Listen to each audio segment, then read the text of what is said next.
летсплей снова с вами, это Sky News. Что же произошло за время нашего отсутствия в эфире? Пока в игре все праздновали годовщину и наслаждались морем контента от NetEase, за что разрабам огромное спасибо, наша редакция успела подружиться с двумя англоязычными новостниками по EVE Echoes.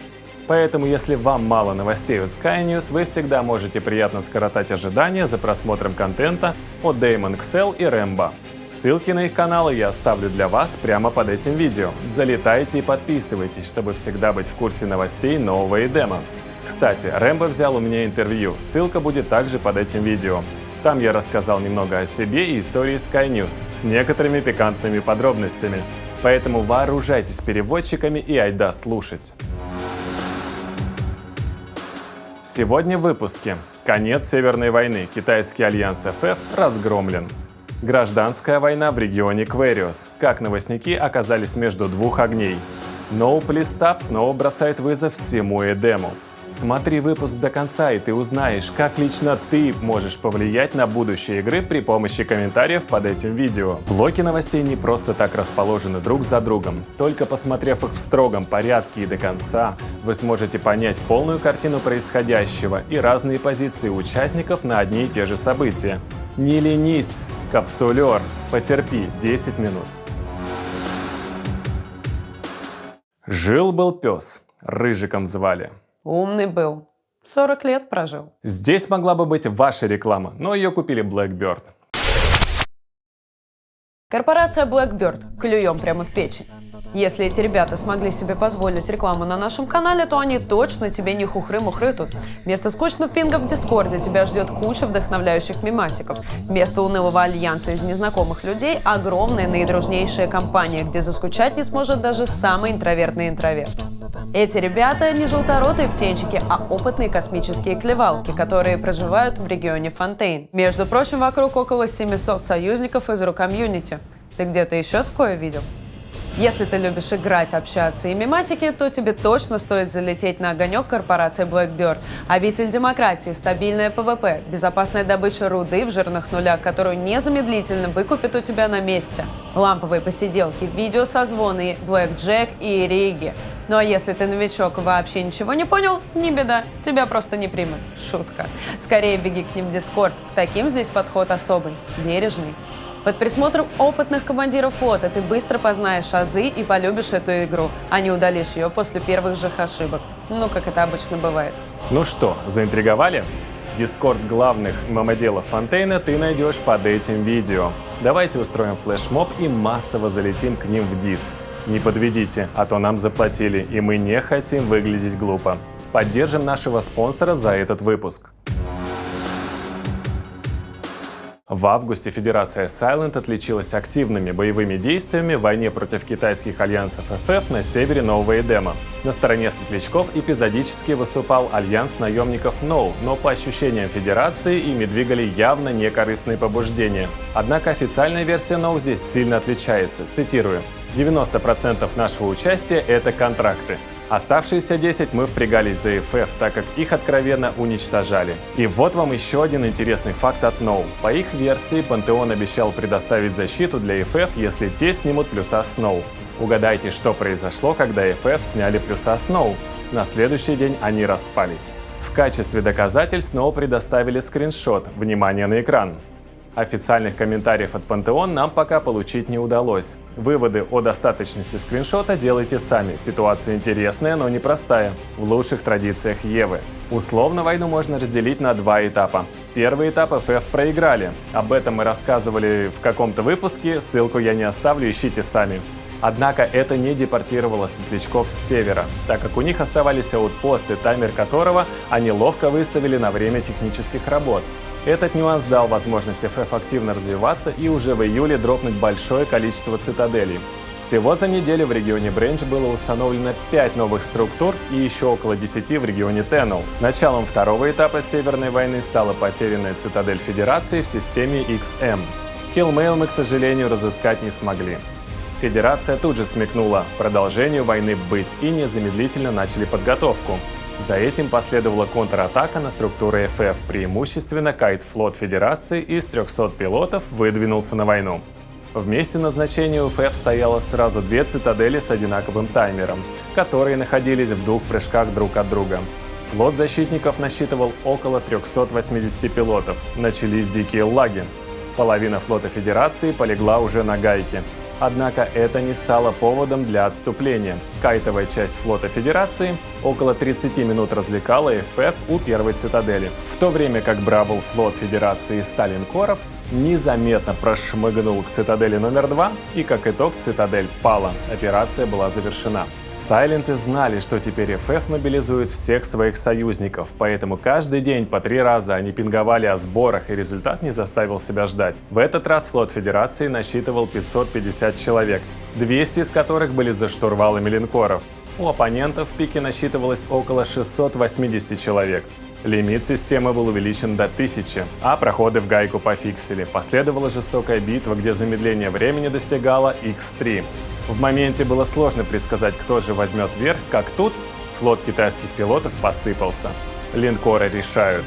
После боя стало ясно, враг сконцентрировал свой огонь на линейных крейсерах Федерации, и это стало их фатальной ошибкой. Еще одна цитадель светлячков пала. Ключевая битва была выиграна. Далее последовала череда уничтоженных цитаделей ФФ, которая привела к поражению группы альянсов. Лидер ФФ Винтер подал в отставку. Война окончена, север отбит, Федерация ликует. Однако свято место пусто не бывает. Альянсы умирают, а игроки остаются. Часть ФФ перешли к Сайлентам, другая в Генфед, а кто и вовсе на китайский сервер. Границы владений Федерации Сайлент все еще остаются ареной для небольших стычек с коалицией Пантеон. Что касается старых знакомых РМ и ВГ, то в середине лета между ними и Федерацией был заключен пакт о ненападении на структуры. И, к слову, 15 сентября были сняты плюсы с Федерации Генезис. Что именно это может предрекать, одному лишь нигилисту известно, поэтому ожидаем новостей. Жители региона Квэриус, альянсы СС и ХХ покинули коалицию Catch-22 и присоединились к коалиции Пантеон как независимое объединение. Этому решению предшествовал конфликт интересов с их давними друзьями и соседями Honey Badgers. Имели место быть даже плюстакл стычки. Причина, как всегда, проста – территория. Как многие знают, еще в начале июня ХХ и СС подарили систему ВТ Альянсу News в качестве жеста поддержки нашего проекта. ВТ стала первым домом в нулях для наших новичков. Однако сейчас эта система оказалась в центре спорной территории. В данный момент Пантеон и Catch-22 выясняют, кто же по праву владелец данных земель. Останется ли территория в Квэриусе за ХХ и СС? Правомерна ли была передача системы ВТ в руки новостников? Ведь Catch-22 утверждают, что ХХ никогда не владели данной территорией, а соответственно и системой ВТ. Быть ли войне или опытные дипломаты, как всегда, все разрулят?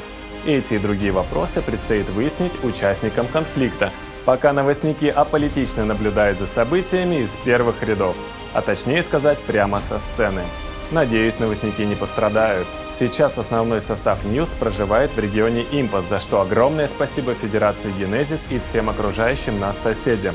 Но мы очень хорошо помним, как подарок в виде системы ВТ в Квэриусе стал символом и отправной точкой нашего длинного путешествия к первому региону. Август Федерация Генезис провела в привычном для себя ритме. Ежедневные боевые действия против ACR и их союзников. И как следствие очередной чекпоинт в виде соглашения между сторонами о ненападении на структуры и базы не заставил себя ждать. Ребята откровенно устали от бесконечной войны, а многие китайские игроки уходят на китайский сервер. Бандиты из Ноу повадились кемпить систему К4 в регионе Делф, что очень не понравилось Федерации, ведь через эту систему пролегал их основной торговый путь. Последней каплей стало убийство Фрейтера общей стоимостью на 20 миллиардов исков, а результат – установленная цитадель Федерации. Далее последовало несколько столкновений, и самое крупное насчитывало в локале около 150 пилотов. Результат – система полностью под контролем Федерации. Нам удалось получить несколько комментариев от лица лидера Федерации Генезис Мамозавра Рекс по поводу злободневных тем в игре, о конфликте между ХХ и СС и Honey Badgers. Как мы знаем, все трое являлись членами коалиции Catch-22. Так как ХХ являются близкими друзьями Генфед, они обратились к Федерации за помощью в решении данного спора, после чего Ген предоставил живых переводчиков и помог ХХ донести до коалиции Си-22 свою позицию. Напомню, ХХ и СС — это русскоговорящие игроки, остальные участники конфликта — англоговорящие. Однако это в споре не помогло, поэтому ХХ и ЦС покинули коалицию Catch-22 и перешли в Пантеон. Позиция Генфед заключается в том, что этот шаг, вероятно, лучший для всех сторон, и они очень надеются, что смогут продолжать работать вместе для укрепления Юго-Запада. Лично мама не испытывает ничего, кроме уважения к Born Free, лидеру ХХ, и она рада, что он обратился к ним за поддержкой, а не позволил разгореться страстям. Об общем состоянии игры.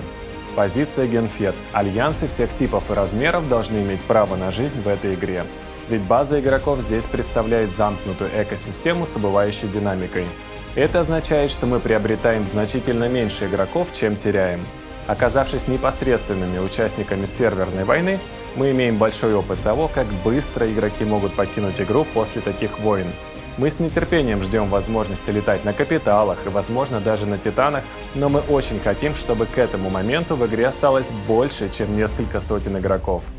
Лично меня расстраивает то, что все маленькие альянсы, которых заманивают дезинформацией и ложными обещаниями в конфликты, в которых они не могут победить, в итоге распадаются.